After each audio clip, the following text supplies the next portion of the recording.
نکاح کا تو مطلب یہی ہوتا ہے کہ محلے میں عزیز و اقارب کو پتہ چل جائے کہ حضور پاک صلی اللہ تعالیٰ علیہ وآلہ وسلم نے اس کے لیے دف وغیرہ کی اجازت دی ہے تاکہ زیادہ سے زیادہ لوگوں کو پتہ چل جائے کہ فلانے کی بیٹی فلانے کے ساتھ شادی ہو گئی، کہ کل کوئی ان کے اوپر انگلی نہ اٹھائے، ایسے کمرے میں چھپ کے کر لو اور باہر کے لوگ کہیں کہ جی ان کی تو شادی ہوئی ہی نہیں ہے۔ یہ کان میں بھی جو کہتے ہیں یہ بھی غلط ہے۔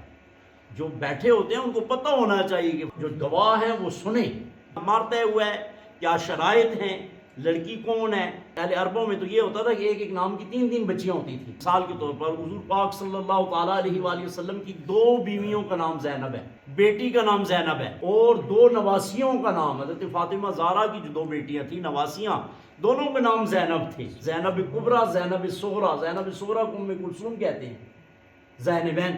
تو اس طرح کی تو پھر کہتے تھے کہ اس نام پر اس کی دوسری بیٹی نہیں ہے، یا پھر کہتے تھے اس نام پہ یہ بڑی بیٹی ہے۔